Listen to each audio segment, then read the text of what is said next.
Este es el desconector, ¿vale? Esto es lo que deja abierta la batería. Para que se hagan una idea de qué es lo que hacemos al desconectar ese cable. Ustedes conocen la batería de los camiones. Funcionan a 24 voltios los camiones, ¿verdad? No existen baterías de 24 voltios. Cuando hacemos esto, lo que estamos haciendo es quitar el puente que hay entre una batería y otra. Estamos dejando la batería partida. Ni tenemos corriente en una, ni tenemos corriente en otra. Hemos dejado el elemento completamente sin tensión porque hemos eliminado el puente.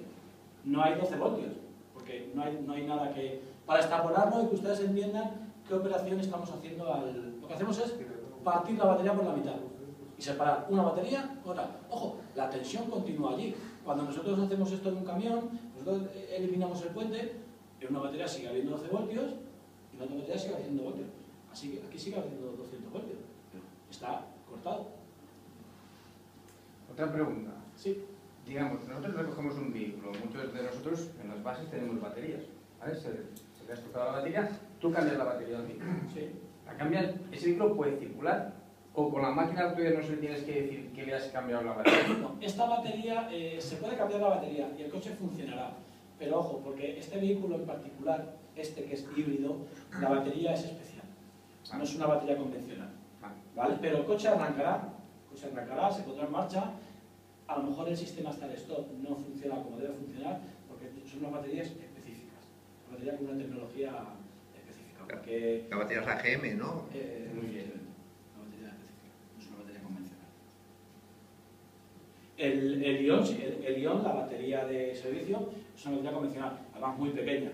Seguramente no podrás hacer esta operación porque las baterías que tengas allí en la base no te van a entrar en el sitio. Es una batería entre una batería de moto y un R5. Si alguien recuerda cómo era la batería de un R5, pues entre medias, de moto y una batería de un R5, para que se hagan ustedes una idea. ¿Y qué tienen de especial las baterías estas? Pues las baterías de AGM porque llevan muchos más ciclos de carga y descarga. Como el motor se pone en marcha muchas veces, el motor, la energía, de hecho lleva una capacidad aparte. Para que se hagan una idea, cuando el motor se arranca y se para muchas veces, aparte hay un condensador enorme, un condensador que es un condensador así de borde así, en el 308 lleva debajo del faro izquierdo, que ayuda a la batería a poner en marcha el motor porque son muchas veces, ¿vale? Imagínense un coche que está rodando en ciudad constantemente, sí, los ciclos de parada-arranque, se hace para que esta batería pueda... Y los ciclos de carga también, los ciclos de carga y descarga son muy intensos. No sé si nos han tocado haciendo guantes de protección.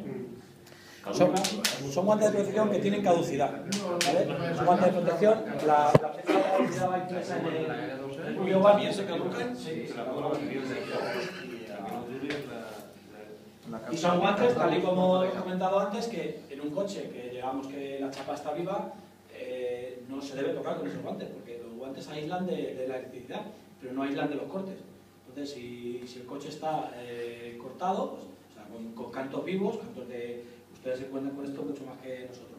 Deberán ponerse unos guantes aislantes y encima unos guantes de cuero homologados,